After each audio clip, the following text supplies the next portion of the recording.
Welcome back to our channel success की by Chhavi Tyagi. So friends, आज हम फिर से अपना एक क्वेश्चन पेपर जो कि 2019 पेपर 1 है, आज हम इसको कंप्लीट करेंगे। 1 है पेपर, ठीक है, सेकंड नहीं है। और आप सब मेरे साथ 30 क्वेश्चंस करेंगे CDP सेक्शन के। और फ्रेंड्स, मैं आप सबको एक बात बताना चाहती हूँ, ये मेरा पर्सनल एक्सपीरियंस भी है कि अगर आप जो मैं ये प्रीवियस ईयर करा रही हूँ, जो कि मैं ऑलरेडी 2021 के दोनों करा चुकी हूँ, और ये सीरीज ऐसे ही चलती रहेगी, ठीक है। अगर आप ये कर लेते हैं तो डेफिनेटली आपके 30 आउट ऑफ 28, जी हाँ 28, ये मैं 30 आउट ऑफ 30 तो नहीं बोलूँगी, लेकिन हाँ अगर आप अच्छे से PYQ करते हैं ना तो CTET में आपके 28 मार्क्स कहीं नहीं गए, और ये एक लार्ज नंबर है जो कि आपका स्कोर अच्छा कर देता है, ठीक है। तो स्टार्ट करते हैं अपना क्वेश्चन नंबर फर्स्ट से। तो मैं ये कहना चाहूँगी जो चैनल पे पहली बार आए हैं उसको सब्सक्राइब कर लीजिए ताकि एक भी चीज़ आपसे मिस ना हो, ठीक है। ओके, तो स्टार्ट करते हैं क्वेश्चन नंबर फर्स्ट से। क्वेश्चन नंबर फर्स्ट है कि छात्र केंद्रित शिक्षा शास्त्र की क्या विशेषता है। इसमें आपसे पूछ रहे हैं कि छात्र केंद्रित यानी जो चाइल्ड सेंटर्ड जो पेडागोजी है उसकी क्या विशेषता है, ठीक है। तो यंत्रवाद याद करना, मैंने आपको बताया था कि रोट लर्निंग या रोट मेमोराइजेशन कुछ भी ये सपोर्ट नहीं किया जाता कि बच्चे को रटवा कर याद कराया जाए, ठीक है। तो ये तो नहीं है। योग्यता के आधार पर विद्यार्थियों को नामांकित करना तथा वर्गीकरण करना। देखिए मैं आपको करा रही हूँ, मैंने 2 कराए हैं अब तक, और ये चीज़ें रिपीट होती हैं ऑप्शंस में। और अगर आपको ये पता चल गया कि कौन सा ऑप्शन निगेटिव है कौन सा पॉजिटिव है, बस इसी का खेल है, ठीक है। CTET में पेडागोजी ज़्यादा पूछी जाती है, डायरेक्ट से ज़्यादा पेडागोजी, और ये सिर्फ आप तभी कर पाएंगे जब आपने प्रैक्टिस की होगी। ओके, तो इसमें आप कभी भी लेबलिंग की बात नहीं करते हैं कि हम लेबल नहीं दे सकते ना बच्चे को कि भाई तू तो मंद बुद्धि है, ठीक है, या तू इंटेलिजेंट को तो अच्छा लगेगा, लेकिन क्या मंद बुद्धि बच्चे को अगर आप लेबल देंगे उसे अच्छा लगेगा या वो सीख पाएगा? आगे नहीं सीख पाएगा, ठीक है। तो हम योग्यता के आधार पर विद्यार्थियों को नामांकित और वर्गीकरण करना इसकी विशेषता नहीं है, ठीक है। केवल पाठ्य पुस्तकों पर निर्भर रहना, क्या आप ओनली आप ही हैं, आप CTET की तैयारी कर रहे हैं, क्या आप ओनली सिर्फ बुक्स पढ़ते हैं? नहीं, ठीक है। कुछ चीज़ें ऐसी होती है ना जो आप अपने डेली रूटीन से या आसपास का आपका एनवायरनमेंट है वहाँ से देखते हैं, बहुत सी चीज़ें ऑब्जर्व करते हैं, ठीक है। हर चीज़ से सीखते हैं, ओनली बुक से नहीं। तो यहाँ पे पूछा गया है छात्र केंद्र जो शिक्षा शास्त्र है वो होगा बच्चों के अनुभवों को प्रमुखता देना, यानी बच्चों को एक क्या कहते हैं ना कि इसको क्या बोलते हैं, बच्चों को आप अवसर प्रदान कर रहे हैं, ठीक है। हाँ, ये कह सकते हैं कि बच्चों को आप अवसर प्रदान करो और जो उनके एक्सपीरियंस हैं, ठीक है, उनको आप प्रमुखता दो, ठीक है। अच्छा, क्वेश्चन नंबर सेकंड है हमारा संवेग एवं संज्ञान।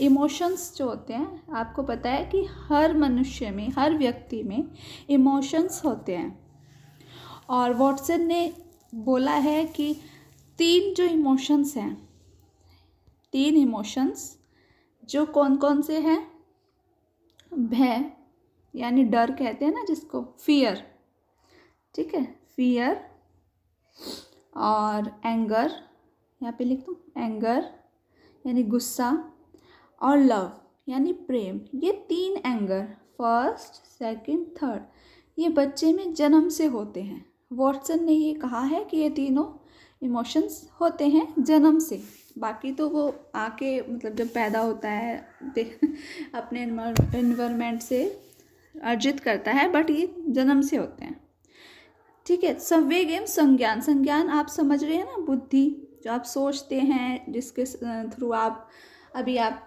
अपना एग्ज़ाम भी देंगे, ठीक है। संवेग एवं संज्ञान एक दूसरे से क्या हैं, ये सन्निहित है या संबंधित नहीं है।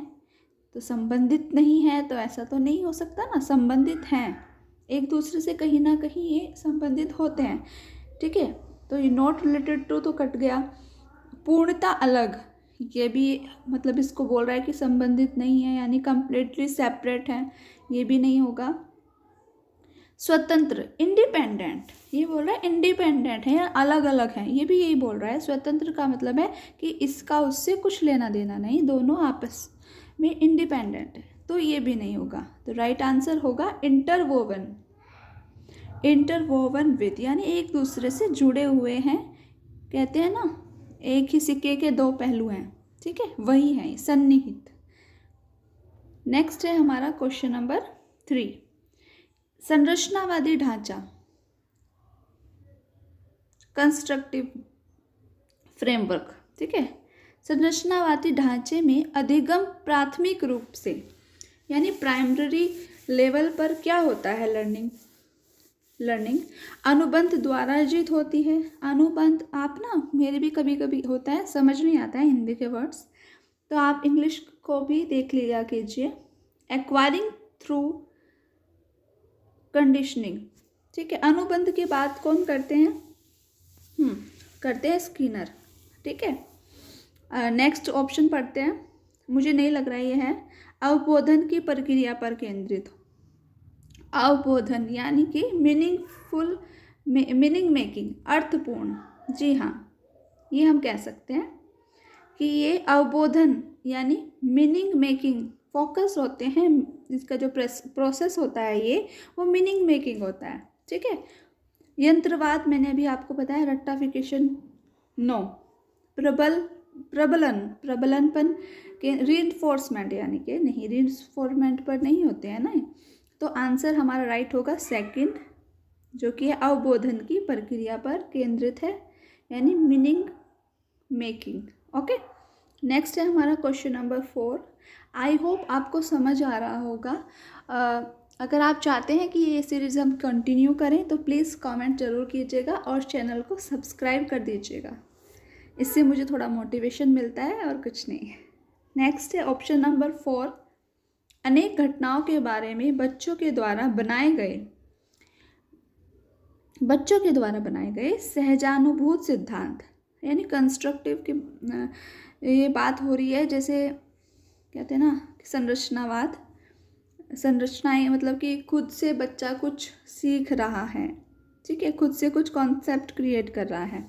तो सहजानुभूत सिद्धांतों के संदर्भ में एक शिक्षिका को क्या करना चाहिए। ठीक है, तो बार बार याद करने के द्वारा सही सिद्धांत से बदल देना चाहिए। बार बार यानी कि हम ड्रिल, प्रैक्टिस, ये सब चीज़ें निगेटिव होती हैं, बार बार नहीं याद कराएंगे हम उसको, रटवाना नहीं है ये फिर। ठीक है ना, समझाना होता है ना बच्चे को, रटवाना थोड़ी ना होता है। प्रतिकूल प्रमाण एवं उदाहरणों को प्रस्तुत करके बच्चों के इन सिद्धांतों को चुनौती देंगे। ठीक है, आगे देखते हैं। बच्चों के इन सिद्धांतों को अनदेखा करना चाहिए। अनदेखा बिल्कुल नहीं करेंगे बच्चों को हमें प्रेफरेंस देनी चाहिए, अनदेखा नहीं करना चाहिए। बच्चा ही इम्पोर्टेंट है। ठीक है, ये आप समझ लीजिएगा कि आप जो एग्ज़ाम देने जा रहे हैं उसमें आपसे ज़्यादा बच्चा इम्पोर्टेंट है। बच्चों को दंडित नहीं, बिल्कुल नहीं। तो आंसर हमारा सेकंड होगा, जो होगा प्रतिकूल प्रमाण एवं उदाहरण प्रस्तुत करने चाहिए। आप ये जो यहाँ पे लग रहे हैं ना मार्क, इन पर मत जाइएगा। ठीक है, ये हर जगह सही नहीं है, किसी बच्चे का क्वेश्चन पेपर है। नेक्स्ट है हमारा क्वेश्चन नंबर 5। क्वेश्चन नंबर 5 इसमें बोला गया है, बच्चे को अधिगम गतिविधियों में भागीदारी करने के लिए लगातार पुरस्कार देना एवं दंड का प्रयोग करने का क्या प्रभाव पड़ता है। यानी बार, जैसे आपने कोई अचीवमेंट, बच्चे ने कोई कुछ अचीव किया, बार बार ईयरली नहीं बोला गया है, यानी किसी आपने चैप्टर पढ़ाया उसके बाद उसने कुछ अच्छा रिस्पॉन्स किया, उसको एकदम पुरस्कार देना, या उसने नहीं सुनाया तो उसको दंड देना, इसके बारे में बात हुई है। तो इस पर क्या प्रभाव पड़ता है। यह बच्चों के प्रदर्शन आधारित लक्ष्यों के बजाय निपुणता पर ध्यान देने के लिए प्रोत्साहित करेगा। देखते हैं हम अधिगम में बच्चों की स्वाभाविक अभिरुचि तथा जिज्ञासा को कम करेगा। इसमें पूछा है क्या प्रभाव पड़ता है, इफेक्ट क्या पड़ता है, यानी उससे बच्चे के अंदर मतलब किस चीज़ की कमी या किस चीज़ की वृद्धि होती है जब आप उसको पुरस्कार और दंड का प्रयोग करते हैं। इसमें हम दो सेंस आती हैं, कमी वृद्धि, वो आपको बताना है कि इससे क्या होगा। तो हमने पढ़ा बाहरी अभिप्रेरणा कम होती है, जो मतलब एक्सटर्नल जो मोटिवेशन है वो कम होता है, ना एक्सटर्नल और ना इंटरनल, कोई भी मोटिवेशन की बात नहीं है। ऑप्शन नंबर हमारा सेकंड सही रहेगा। अधिगम में बच्चों की स्वाभाविक यानी जो खुद से सीखने की उनकी इच्छा है, उनकी जो जिज्ञासा है वो कम हो जाएगी। आप उसको दंड दे रहे हैं, ठीक है, तो वो अगर वो कुछ सीख रहा है, खुद से कुछ एफर्ट्स कर रहा है, तो वो करना बंद कर देगा, ठीक है। तो ये भी नहीं होगा। नेक्स्ट क्वेश्चन है हमारा क्वेश्चन नंबर 6, और ये सभी आंसर्स ऑफिशियल की ऑफिशियल की के अकॉर्डिंग है, ये मत समझिएगा कि कुछ भी गलत नहीं करा रही हूँ मैं, सब सही है। एक दो अगर कहीं ऊपर नीचे अगर कुछ मेरे से बाय मिस्टेक होता है तो आप मुझे कमेंट में बता सकते हैं, अदरवाइज मैं अपना 100% दे रही हूँ। क्वेश्चन नंबर 6 है, संरचनावादी सिद्धांतों के अनुसार अधिगम के बारे में निम्नलिखित कथनों में से कौन सा सही है। सही पूछा है, ना कि गलत। अधिगम आवृत्ति संबंध के द्वारा व्यवहारों का अनुबंधन है। अधिगम सक्रिय विनियोजन के द्वारा ज्ञान की संरचना की प्रक्रिया है। अधिगम पुनरुत्पादन में स्मरण की प्रतिक्रिया है, या फिर अधिगम यंत्रवाद याद करने की प्रक्रिया है। बताइए। देखिए अब आपको ना थोड़ा सा इंग्लिश या कुछ इसमें रूट वर्ड्स होते हैं और कुछ नहीं है, इसमें कीवर्ड्स आपको ढूंढना है। अब देखिए यंत्रवाद तो कट गया, ठीक है। आवृत्ति अनुबंध के द्वारा व्यवहारों का अनुबंधन थोड़ी ना है, व्यवहारों की तो बात नहीं है। अधिगम सक्रिय विनियोजन यानी एक्टिव वर्ड आया है ना, इसमें एक्टिव लर्निंग की बात की गई है, के द्वारा ज्ञान की संरचना की प्रक्रिया है, ठीक है, ये ऑप्शन इसका सही है। नेक्स्ट है हमारा 7th, विद्यार्थियों के स्पष्ट उदाहरण एवं गैर उदाहरण देने का क्या परिणाम है। यानी हम उनको एग्जाम्पल देते हैं, नॉन एग्जाम्पल जब हम उनको हिंट्स देते हैं, उसमें प्रॉपर एग्जाम्पल नहीं दिया जाता, नॉन एग्जाम्पल को आप समझिए, उसमें हिंट्स दिए जाते हैं या कोई क्लू दे दिया जाता है कि भाई, ताकि उससे थोड़ा सा उनको हेल्प हो। क्या होता है, इसका क्या परिणाम होता है, यह अवधारणाओं की समझ में अभाव पैदा करता है, अभाव थोड़ी ना करता है, हेल्पफुल होता है। यह अवधारणात्मक समझ के बजाय कार्य विधिक प्रक्रिया पर बल देता है। देखते हैं, अवधारणात्मक परिवर्तनों को प्रोत्साहित करने के लिए प्रभावशाली तरीका है, विद्यार्थियों के दिमाग में भ्रांतियाँ उत्पन्न करता है। अब देखिए यहाँ पे लिखा है अवधारणात्मक समझ के बजाय कार्यविधि प्रक्रियात्मक नहीं, ये अवधारणात्मक समझ पर बल देता है, ना कि आपके कार्यविधि प्रक्रियात्मक।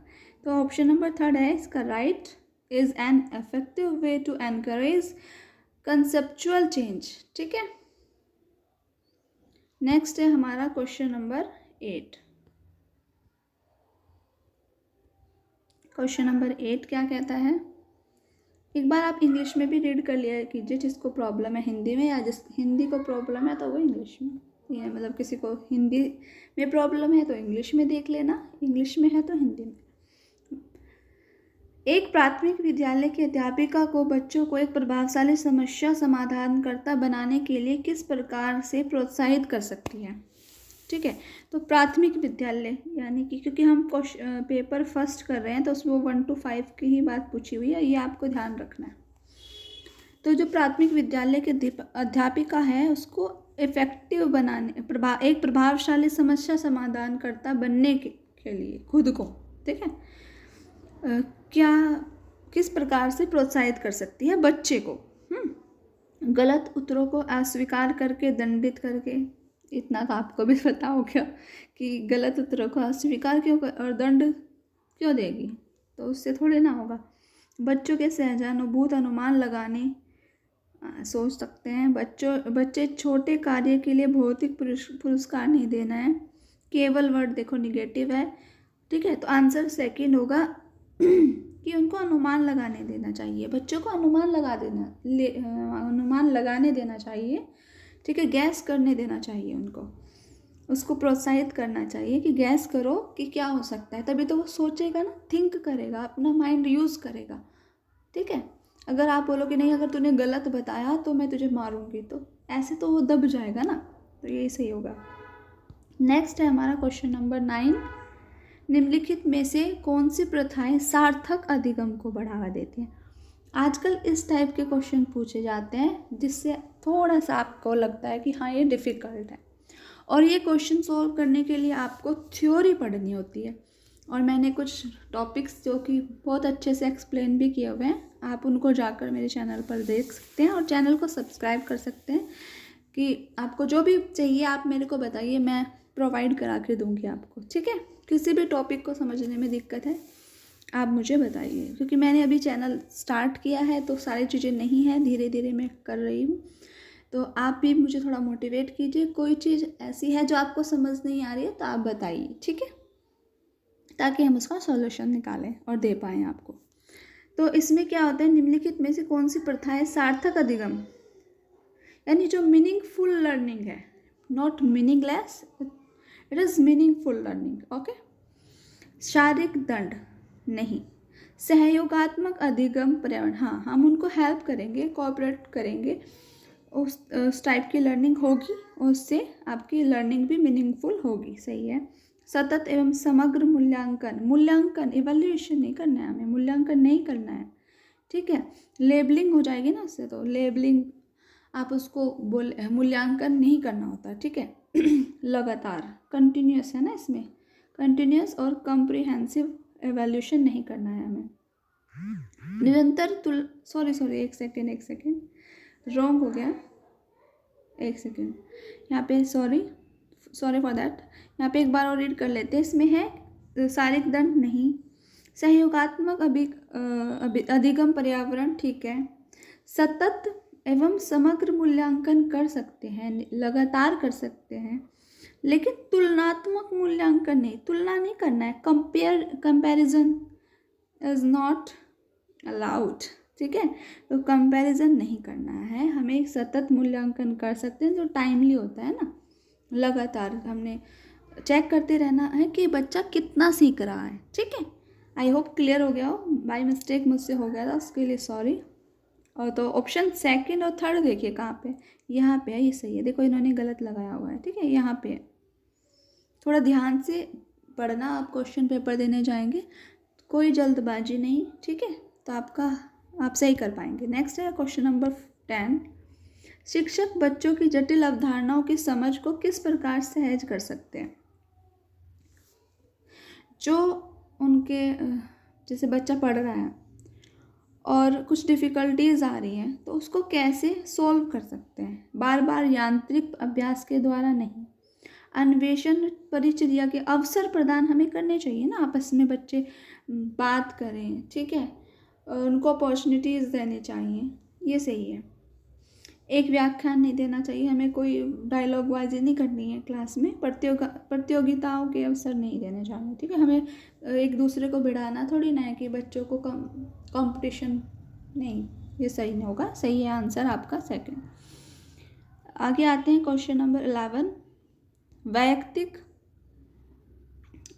विभिन्नताओं का प्राथमिक कारण, जब व्यक्तिगत विभिन्नता होती क्या है, जैसे एक आदमी दूसरे आदमी से अलग होता है, तो उसका क्या कारण है, मेजर, ठीक है।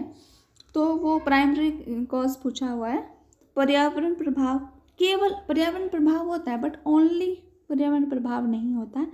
आनुवंशिक और पर्यावरण के बीच की जटिल पारस्परिक प्रक्रिया है, दोनों का इफेक्ट पड़ता है, ठीक है। आगे तो ये सब कुछ रॉन्ग, कुछ नहीं है इसमें, जन्मजात विशेषताएं नहीं होती है, और आनुवंशिक अकेला कुछ नहीं है, आनुवंशिकता और पर्यावरण दोनों का एक मिक्सचर है, ठीक है। नेक्स्ट आते हैं क्वेश्चन नंबर 12 पे। निम्नलिखित में से कौन सा द्वितीयक सामाजिकरण, मैंने आपको पिछली वीडियो में पढ़ाया था ना, प्राथमिक और द्वितीयक, एक क्वेश्चन आया था। और आप ना अगर प्रीवियस ईयर करते हैं अच्छे से तो वहीं पे आपके कॉन्सेप्ट में क्लियर कर भी रही हूँ, ठीक है। आप जाकर देखना वीडियोस में और आपको बहुत हेल्प मिलेगी। अगर किसी की तैयारी नहीं हुई है अभी और एग्ज़ाम उसका 10 या 11 को है तो वो अभी से कर सकता है, सारे प्रीवियस ईयर कर लो और कुछ नहीं करना है आपको निम्नलिखित में से, लेकिन थोड़ा समझ के साथ, रटना आपको भी नहीं है। निम्नलिखित में से कौन सा द्वितीयक सामाजिकरण एजेंसी, अब देखिए विद्यालय द्वितीयक है ना, ठीक है, मीडिया भी द्वितीयक है। मीडिया द्वितीयक है। पास पड़ोस जो होता है ना प्राइमरी होता है, यानी अपना घर परिवार, और पास पड़ोस प्राथमिक सामाजिकरण है कि बच्चा सबसे पहले उन्हीं के संपर्क में आता है। परिवार और पास पड़ोस ये तो प्राइमरी हो गया, परिवार और मीडिया इसमें एक प्राइमरी और एक सेकेंडरी, तो दोनों जो सेकेंडरी हैं वो है विद्यालय और मीडिया, यानी option number first school and media. Next question है क्वेश्चन नंबर 13। क्वेश्चन नंबर 13, निम्नलिखित अवधि में से किसमें शारीरिक वृद्धि एवं विकास तीव्र गति से घटित होता है। इसका आंसर आप बताइए क्या है, आप कमेंट में लिख सकते हैं, ठीक है। बताइए आपके अकॉर्डिंग इसका आंसर क्या है, और इस पे मत जाना, ठीक है, ये हर बार सही नहीं होता, ठीक है। आप अपना आंसर कमेंट कर दीजिए, मैं 5 सेकंड का टाइम ब्रेक ले रही हूँ, ठीक है। अब हम बात करते हैं कि सबसे ज़्यादा शारीरिक वृद्धि कौन सी एज में होती है। मध्य बाल्यावस्था, जिस यहाँ से हम थोड़ा इंग्लिश में पढ़ेंगे तो ज़्यादा इजी होगा। मिडल चाइल्डहुड, एडोलसेंस यानी किशोरावस्था, एडोलसेंस और अडल्टहुड यानी वयस्कता, ठीक है। जब अडल्ट हो जाता है ना, प्रौढ़ावस्था भी बोलते हैं आई थिंक। इन्फेंसी यानी जब शारीरिक अवस्था, जब बच्चे की एज होती है, इन्फेंसी होती है 0 to 2, और अर्ली चाइल्डहुड होता है 2 to 4, और 0 to होती है इन्फेंसी। और यही वे स्टेज है शैशवावस्था और प्रारंभिक बाल्यावस्था, जिसमें सबसे ज़्यादा वैसे तो माँ के पेट में गर्भ में होती है, लेकिन क्योंकि यहाँ पे पूछा गया है, इसमें बात की गई है बाहर की, जब बच्चा जन्म ले लेता है उसके बाद के स्टेजेस है ना, शैशवावस्था और प्रारंभिक अवस्था। आप देखिए कि इसमें जितनी शारीरिक वृद्धि गति से बढ़ता है जितनी जल्दी से, उतना ज़्यादा इन सब में नहीं होती है उसकी ग्रोथ, ठीक है। तो ये इसका आंसर होगा। नेक्स्ट है क्वेश्चन नंबर 14, निम्नलिखित में से कौन सा विकास का सिद्धांत नहीं पूछा है, ये आपको ध्यान रखना है।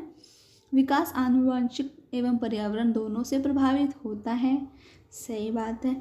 विकास सार्वभौमिक है तथा सांस्कृतिक संदर्भ इसे प्रभावित नहीं करते हैं, क्यों नहीं करते हैं। विकास जीवन प्रति चलता है।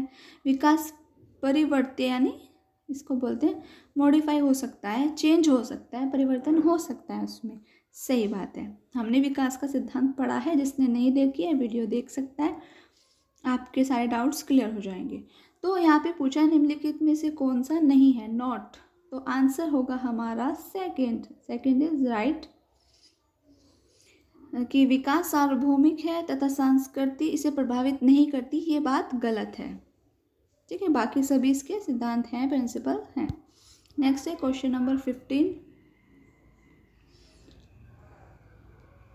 कक्षा में परिचर्या यानी जब डिस्कशन करते हैं उसके दौरान शिक्षक प्राय लड़कियों की तुलना में लड़कों पर अधिक ध्यान देता है। भाई क्यों भाई, ऐसा क्यों करते हो आप?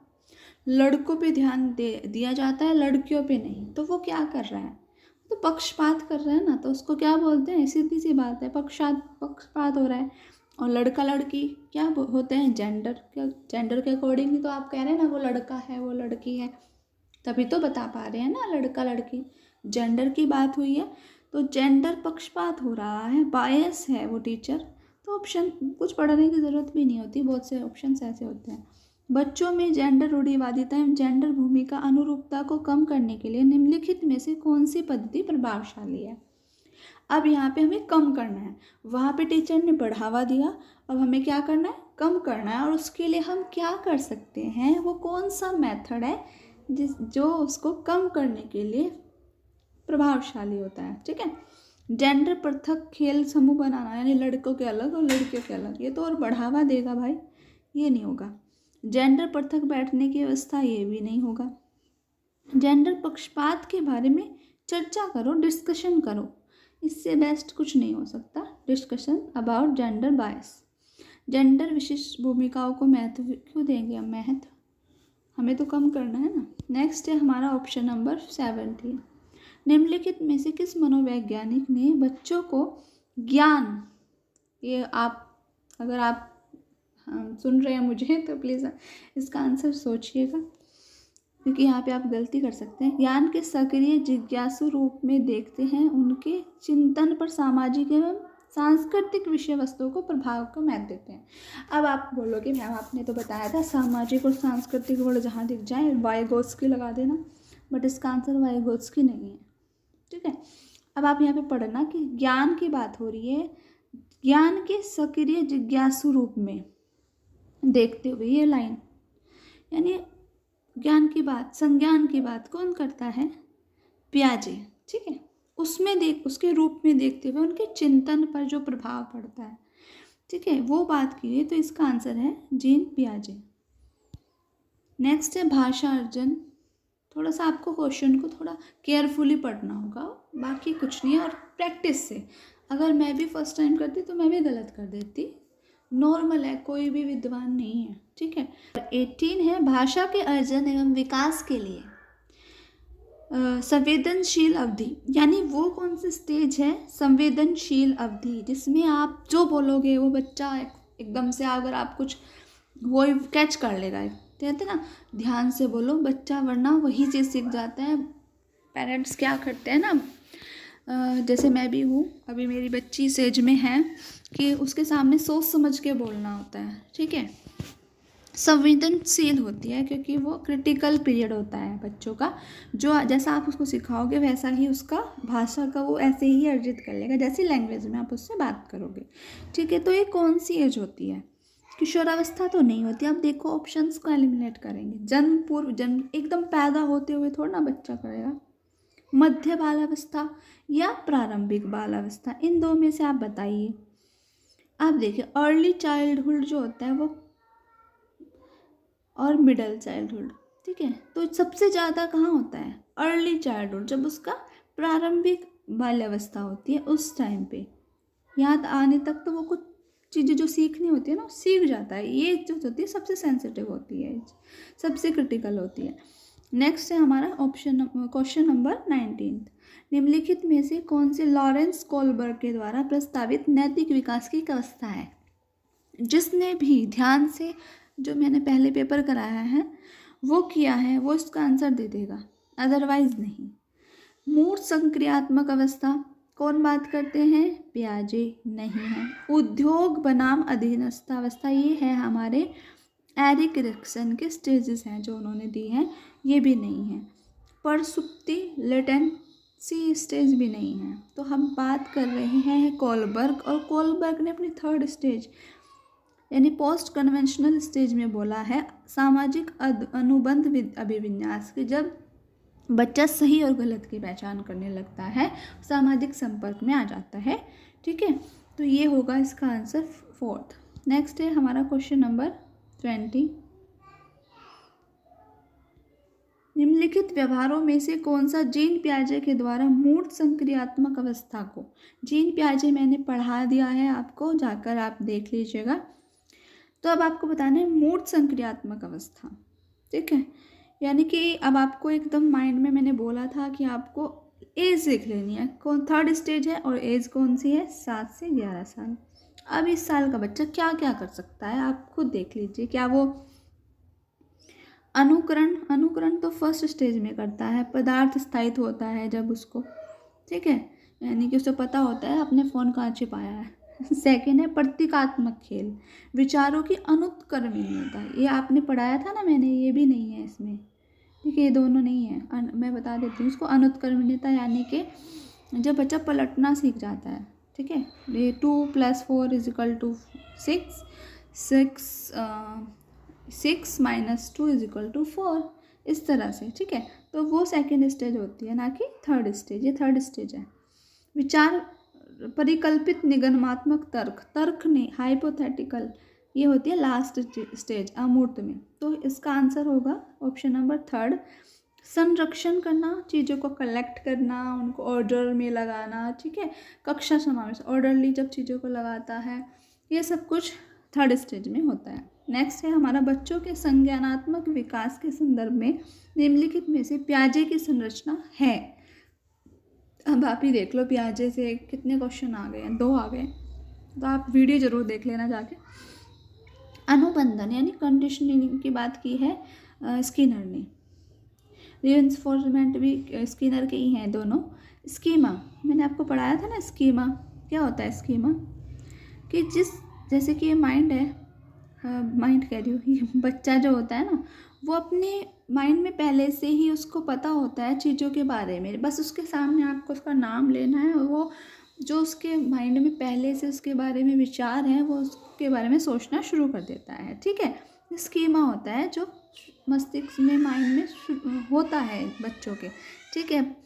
आपके भी होता है, आपके सामने मैं बोलूँगी कि पेन, आप एकदम पेन की पिक्चर आ जाएगी ना आपके माइंड में, या मैं आपका एग्ज़ाम की बात करूँगी, ये आपको बोलूँगी, जैसे जिन बच्चों का हो गया है कि CTET का एग्ज़ाम सेंटर, आप कंप्यूटर के सामने बैठे हैं, टाइप कर रहे हैं, सब चीज़ें आपके माइंड में चलने लगेंगी, यही हमारा स्कीमा होता है।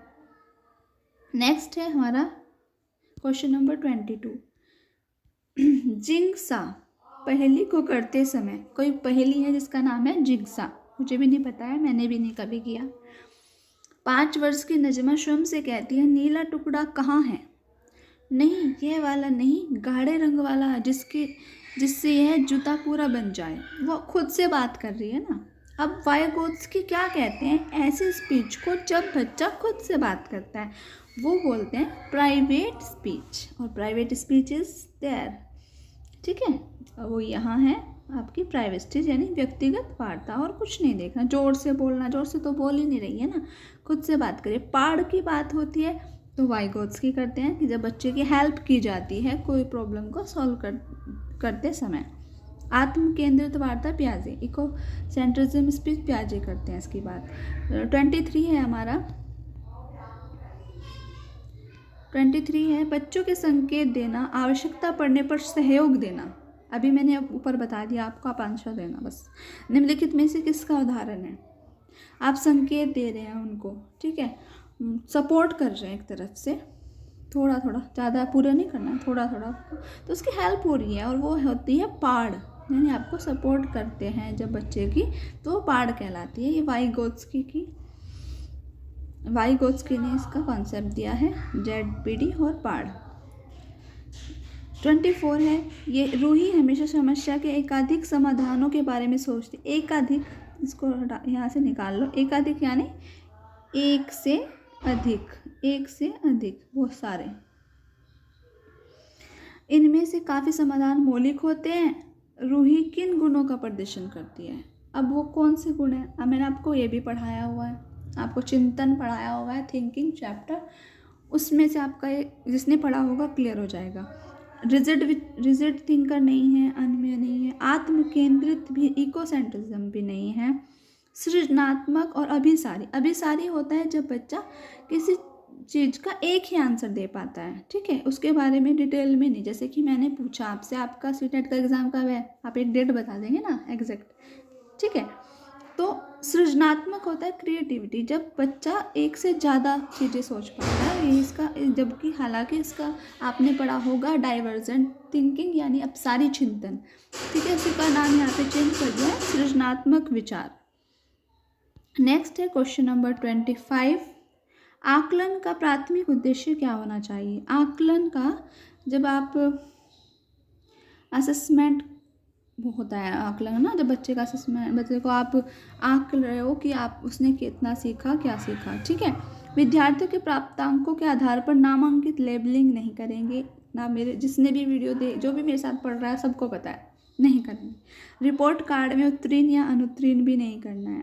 विद्यार्थियों के लिए श्रेणी निश्चित भी नहीं करना है, बल्कि क्या करना है, संबंधित अवधारणाओं के बारे में बच्चों की स्पष्टतर भ्रांतियों को समझना है उनको, ठीक है। ऑप्शन नंबर 4 सही होगा। नेक्स्ट है क्वेश्चन नंबर 26, निम्नलिखित कथनों में से कौन सा बुद्धि के बारे में सही है? Which of the following statement about intelligence is correct? ठीक है, क्या सही है? गलत नहीं बताना है, सही बात बतानी है। बुद्धि एकात्मक कारक, एकात्मक नहीं होता, बुद्धि तो बहुत सारी होती है ना, हार्वर्ड गार्डनर ने बोला था। बहुआयामी होती है, यही इसका आंसर है। बहुआयामी होती है, जटिल योग्यताओं का एक समूह है। निश्चित योग्यता नहीं होती, बुद्धि मानकीकृत परीक्षणों के प्रयोग। सटीक, देखो हम बुद्धि को माप सकते हैं, ये बात सही है, लेकिन सटीक रूप से थोड़ा ना माप सकते हैं, हम कोई अनुमान लगा सकते हैं। नेक्स्ट है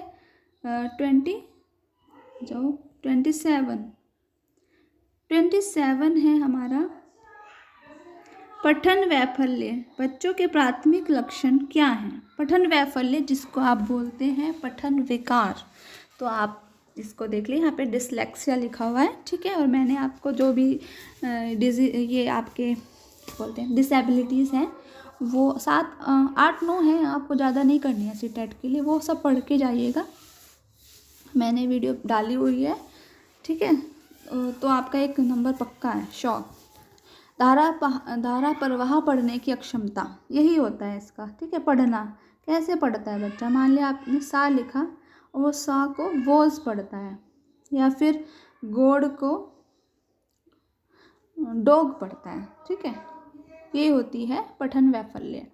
नेक्स्ट है क्वेश्चन नंबर 28। शिक्षा का अधिकार अधिनियम 2009 में उल्लेख की गई समावेशी शिक्षा की अवधारणा। समावेशी शिक्षा, ये भी मैंने पढ़ाई हुई है, ठीक है। अधिकार आधारित मानवतावादी परिक्षेप्य नहीं, अधिकार आधारित नहीं होती है। मुख्यतः व्यावसायिक शिक्षा उपलब्ध करा करके अशक्त बच्चों को मुख्य धारा, ये वर्ड है ना, मुख्य धारा से जोड़ना, मुख्य धारा, ये ही सही है भाई, कि बच्चे जो हम उन्हें अलग नहीं करने हैं, बल्कि अशक्त जो बच्चे हैं जो पढ़ नहीं सकते, तो कम से कम कुछ ऐसा, हाँ, आगे आने वाले जीवन में वो अपना जीवन यापन अच्छे से कर पाएँ, ठीक है। उनको इस प्रकार व्यावसायिक शिक्षा उपलब्ध कराना होता है, ये नहीं है। नेक्स्ट है question number 29, last second question है। शिक्षण अधिगम प्रक्रिया में वंचित समूह संबंधित विद्यार्थियों के द्वारा सहभागिता कम होने की स्थिति में एक शिक्षक को क्या करना चाहिए? यानी जो वंचित समूह है, जो किसी कारण से शिक्षा ग्रहण नहीं कर पा रहे हैं, इन विद्यार्थियों से अपनी अपेक्षाओं को कम करना चाहिए? नहीं करना चाहिए। कम क्यों करेंगे? अपने शिक्षण पद्धतियों पर विचार करना चाहिए। अपने आप पर विचार करो, आप क्यों नहीं कर पा रहे हो, सब बच्चे की कोई गलती नहीं है, ठीक है। अपनी शिक्षण पद्धति पर विचार करना चाहिए। बच्चों की सहभागिता में सुधार करने के लिए नए तरीके ढूंढना चाहिए। इनकी जैसी स्थिति है, विद्यालय छोड़ने को कहना है, सब नहीं होगा। लास्ट क्वेश्चन है हमारा 30। एक समावेशी कक्षा में एक शिक्षक को विशिष्ट शैक्षिक योजनाओं को क्या करना चाहिए? सक्रिय रूप से तैयार करना चाहिए। तैयार करने हतोत्साहित नहीं करेंगे, तैयार नहीं करेंगे, कभी कभी तैयार करेंगे। इसका क्लियर कट आंसर है फर्स्ट। सो फ्रेंड्स, आपको वीडियो अच्छी लगी होगी। जो भी इस वीडियो को लास्ट तक देखे हैं, जिसने भी, प्लीज़ वो सब्सक्राइब करके जाइएगा। और कुछ नहीं चाहिए मुझे, बस एक सब्सक्राइब और एक कमेंट और एक लाइक ज़रूर कर दिया। आप लाइक नहीं करते हैं वीडियो को, ठीक है। और शेयर कर दीजिएगा उन फ्रेंड्स में जो कर रहे हैं तैयारी। सो फ्रेंड्स, नेक्स्ट वीडियो में मिलते हैं। आई होप मैं आपको बेस्ट विशेस कहूँगी जिनका एग्ज़ाम होने वाला है, ठीक है। अच्छे से अपना एग्ज़ाम करके आइएगा। हम नेक्स्ट वीडियो में मिलते हैं।